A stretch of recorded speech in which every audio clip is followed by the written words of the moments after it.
राह संघर्ष की जो चलता है वही संसार को बदलता है। जिसने रातों में जंग जीती है, जिसने रातों में जंग जीती है, सूर्य बनकर वही निकलता है, सूर्य बनकर वही निकलता है।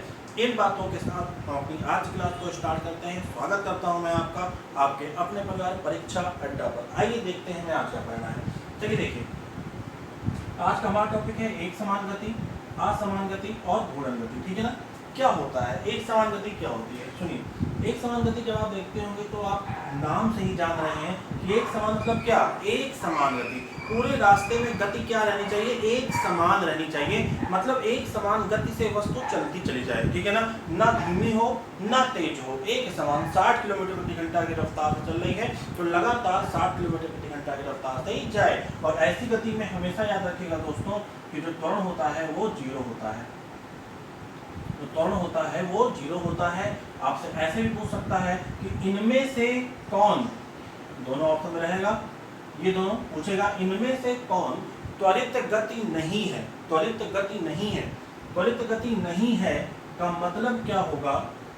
बहुत ध्यान से, त्वरित गति नहीं है जिसमें त्वरण नहीं है, यानी कि एक समान गति। यानी कि एक समान गति क्या है? त्वरित गति नहीं है। ठीक। असमान गति का मतलब स्टार्ट किया तो 10 किलोमीटर प्रति घंटा की रफ्तार से आगे गया, अब 20 किलोमीटर हो गई, फिर आगे गया, अब 30 किलोमीटर प्रति घंटा की रफ्तार। तो लगातार बढ़ती हुई या लगातार घटती हुई गति।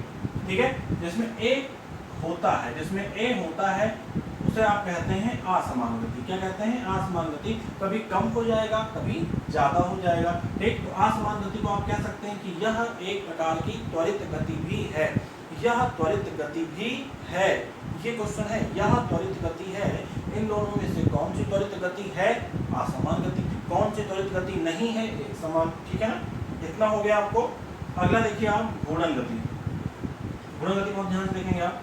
पृथ्वी का, कभी कभी पूछता है, सीधे एग्जाम्पल लेगा, पृथ्वी का अपने अक्ष पर घूमना। पृथ्वी का अपने अक्ष पर घूमना इस तरह से रोटेट होती है, 23.5 डिग्री नॉर्थ की ओर झुकी हुई है। आप सभी लोग जानते हैं 23.5 डिग्री लगभग झुकी हुई है पृथ्वी।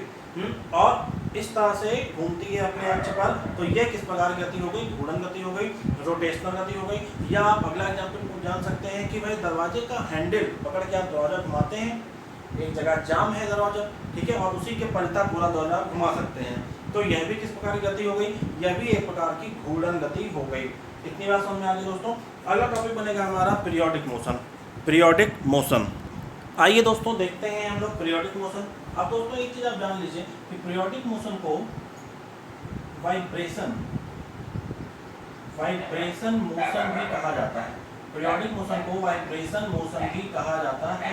ठीक है ना। और ये होता क्या है? तो आप कहेंगे पेंडुलम की गति। क्या होता है दोस्तों? पेंडुलम की गति। पेंडुलम की गति को आप कह सकते हैं कि यह पीरियोडिक मोशन है, यानी कि पीरियोडिक मोशन की गति कह सकते हैं। ठीक है ना।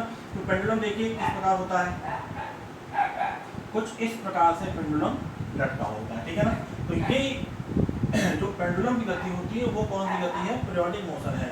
ठीक है ना। ये आप कह सकते हैं। अब सुनिए, फोर्स लगाकर हमने इसको गति में ला दिया, गति में ला दिया, फोर्स लगाकर इसको हमने गति में ला दिया। ठीक।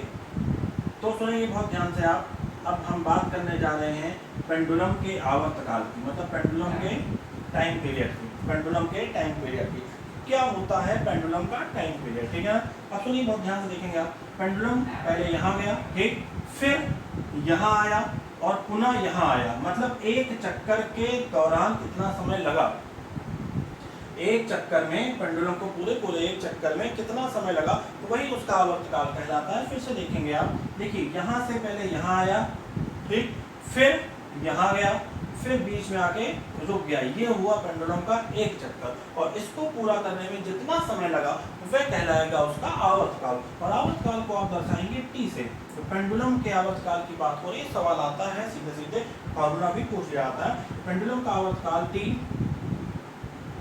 बराबर होता है 2πL/g। अब आप पूछेंगे सर एल क्या है? एल देखिए इसकी लंबाई है। एल क्या है? पेंडुलम की लंबाई है। एल क्या है? पेंडुलम की लंबाई है। और जी क्या है? ध्रुवीय त्वरण है। यहाँ से अगर आप ध्यान दें तो T is directly proportional to L और T is indirectly proportional to G. मतलब देखिए टी समानुपाती है किसके? लंबाई के, और टी व्युत्क्रमानुपाती है किसके? जी के। इतनी बात समझ में आ गई दोस्तों? ध्यान से देखना, अगर g ज्यादा होगा तो आवर्तकाल कम हो जाएगा, g ज्यादा तो आवर्तकाल कम, g कम तो आवर्तकाल ज्यादा। यहाँ पे वो देखिए, लंबाई जितनी बढ़ेगी आवर्तकाल भी उतना बढ़ेगा, लंबाई जितनी बढ़ेगी पेंडुलम की आवर्तकाल भी उतना बढ़ता जाएगा। ठीक है ना? इसका बेसिक मतलब यही हो गया है। क्वेश्चन पूछ लेता है, क्या पूछता है कि भाई किसी घड़ी का आवर्तकाल यहाँ पर कुछ भी है मान लीजिए, ठीक है ना, तो चंद्रमा पर उसका आवर्तकाल क्या होगा। भाई आप ध्यान दीजिए कि चंद्रमा पर जो गुरुत्वीय त्वरण होता है वो पृथ्वी के गुरुत्वीय त्वरण का 1/6।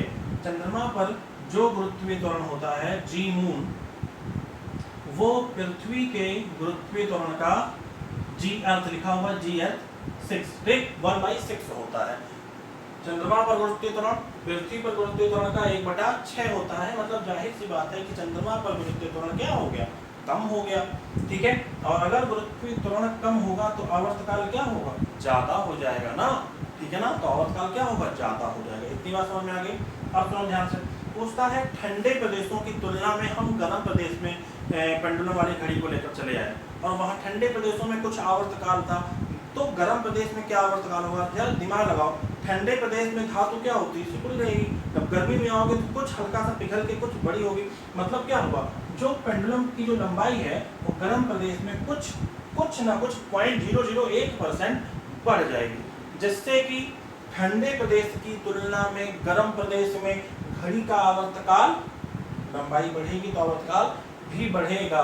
गर्म प्रदेश में लंबाई बढ़ जाएगी जिससे कि आवर्तकाल भी बढ़ जाएगा। ये दो एग्जाम्पल हैं इसके मोस्ट इंपॉर्टेंट, इसको आप याद रखिएगा। एक चीज आप और सुनेंगे दोस्तों, यहाँ पर ध्यान से देखेंगे कि देखिए क्वेश्चन पूछ चुका है कि ध्रुवों पर, यदि ध्रुवों पर यानी कि पोल्स की बात हो रही है, यदि पोल्स पर या ध्रुवों पर जी का मान मैक्सिमम, आप सभी लोग जानते हैं कि पृथ्वी पर जी का मान मैक्सिमम कहाँ पर होता है। ये गुरुत्वीय त्वरण चैप्टर शुरू होगा, वहाँ पर मैं पढ़ाऊंगा इसको, लेकिन आप यहाँ पे जान लीजिए कि पृथ्वी पर, मैं पूरी पृथ्वी की बात करूँ तो जी का मान कहाँ मैक्सिमम होता है, तो आप जान लीजिए ध्रुवों पर। और जी का मान जहाँ मैक्सिमम होगा वहाँ टी का मान क्या होगा, हमेशा कम होगा। मतलब ध्रुवों पर जी का मान अधिक होने के कारण किसी भी पेंडुलम घड़ी का आवर्तकाल मिनिमम होता है। ठीक है ना, और विषुवत रेखा पर जी का मान कम होता है, विषुवत रेखा पर जी का मान कम होता है, जिससे कि विषुवत रेखा पर जो कैपिटल टी का मान होगा वो मैक्सिमम होगा। हमेशा याद रखिए, पोल्स पर जी का मान अधिक तो आवर्तकाल कम, विषुवत रेखा पर जी का मान कम तो आवर्तकाल अधिक। ये बात आप हमेशा ध्यान रखेंगे। ठीक है ना? अब सुनिए, अगर आवर्तकाल अधिक होगा, अगर आवर्तकाल अधिक होगा तो घड़ी धीमे चलेगी या तेज, तो आप कहेंगे आवर्तकाल भाई अधिक है तो घड़ी क्या हो जाएगी, धीमे हो जाएगी, घड़ी धीमे हो जाएगी। ध्यान से देखिएगा, विषुवत रेखा पर जी का मान बोलो कम, आवर्तकाल अधिक, तो घड़ी धीमे चलेगी, तो घड़ी धीमे चलेगी। ठीक है ना, बात समझे? अगर हम पोल्स पे कहें, पोल्स पर, ध्रुवों पर जी का मान अधिक, आवर्तकाल कम, तो घड़ी तेज चलेगी, घड़ी तेज चलेगी। बात समझ में आ गई? इतनी बातें आपको क्लियर हो गई होंगी दोस्तों, मैं उम्मीद करता हूँ। ठीक है, अब आप ये भी जान लीजिए कि गर्मियों में पेंडुलम कुछ बढ़ जाता है। जब गर्मी तेज बढ़ती है तो पेंडुलम की कुछ लंबाई क्या होती है, ज़्यादा हो जाती है। ठीक, लंबाई अगर ज़्यादा हो जाएगी गर्मियों में तो वही चीज़ मैंने कहा ना आपसे, जब लंबाई ज़्यादा तो टी बढ़ेगा, टी बढ़ेगा, और टी बढ़ेगा तो घड़ी धीमे हो जाएगी। समझ में आ गई बात? घड़ी धीमे हो जाएगी। इन बातों को बिल्कुल बिल्कुल तैयार होना चाहिए। जो बातें मैंने बोली हैं इसको वीडियो बार बार चला के लिख लेना, याद कर लेना। यहाँ से क्वेश्चन 101% आना है, आना है, आना है। ठीक है, चलो अगला टॉपिक देखते हैं बहुत जल्दी, सर्कुलर मोशन। सर्कुलर मोशन, चलो ध्यान दो, सर्कुलर मोशन की बात करने जा रहे हैं हम लोग, वृत्तीय गति। ठीक है ना, वृत्तीय गति। दोस्तों ध्यान से आप सुनेंगे, जब आप एक धागे पर, एक सिरे पर एक पत्थर बांध दीजिए और एक सिरा धागे का अपने हाथ में पकड़िए और इस तरह से नचाइए, तो इस प्रकार की गति को क्या कहते हैं हम, वृत्तीय गति या सर्कुलर मोशन। ठीक है ना, वृत्ताकार मार्ग पर, लगातार वृत्ताकार मार्ग पर भागते जाना भी एक प्रकार की सर्कुलर मोशन हो गई, ठीक है ना। पृथ्वी का अपने अक्ष पर घूमना, पृथ्वी का अपने अक्ष पर घूमना सर्कुलर मोशन हो गया, ठीक है ना। पृथ्वी का सूर्य की परिक्रमा करना या अन्य ग्रहों का सूर्य की परिक्रमा करना किस प्रकार का मोशन हो गया, वृत्तीय गति हो गई, सर्कुलर मोशन हो गया। चंद्रमा का पृथ्वी की परिक्रमा करना सर्कुलर मोशन हो गया, ठीक है ना। यहाँ तक बात समझ में आ गई। अब सुनेगा दोस्तों आप, ठीक है, सर्कुलर मोशन में यदि कोई भी व्यक्ति एक समान गति से चल रहा है, एक समान गति से चल रहा है, सर्कुलर मोशन की बात हो रही है। लीनियर मोशन, अगर लीनियर मोशन पे एक समान गति से व्यक्ति चलता है तो ए जीरो हो जाता है। ये बात आपको मैंने बता दी है कि अगर एक समान पथ पर गति की जाए तो एक समान गति भी होती है, इससे ए क्या हो जाता है, जीरो हो जाता है। लेकिन वृत्ताकार मार्ग पर अगर एक समान चाल से हम चल भी रहे हैं तो देखिए आप ध्यान देंगे, हम यहाँ से आए और देखिए हमारी गति की दिशा क्या थी, सीधे थी, लेकिन हमें जाना किधर है, ऐसे जाना है, ठीक है ना। तो मुड़ने में भले हमने एक्सीलरेटर डाउन नहीं किया गाड़ी का, लेकिन मुड़ने में कुछ ना कुछ गति गाड़ी की धीमे हो जाएगी, कुछ ना कुछ गति गाड़ी की धीमे हो जाएगी, जिससे एक्सीलरेशन त्वरण उत्पन्न हो जाएगा, जिससे त्वरण उत्पन्न हो जाएगा, ठीक है। तो आप यहाँ पर कह सकते हैं कि लीनियर मोशन, यानी कि लीनियर मोशन का मतलब सीधे चले जा रहे हो एक पथ पर, ठीक है ना। वृत्ताकार मार्ग की बात नहीं हो रही, सीधे रास्ते की बात हो रही है, ठीक। एक रेखीय मार्ग की बात हो रही है, एक रेखीय मार्ग, ठीक है ना। तो लीनियर मोशन में आपको वेलोसिटी चेंज करनी पड़ेगी, v को चेंज करना पड़ेगा, तब एक्सीलरेशन जनरेट होगा। मतलब लीनियर मोशन, लीनियर पथ, एक समान पथ पर जब आप चल रहे हैं तो एक समान गति नहीं होनी चाहिए, तभी ए जनरेट होगा, और अगर एक समान गति है तो ए जीरो हो जाएगा, ठीक है। लेकिन ऐसा कोई केस सर्कुलर मोशन में नहीं बनता है।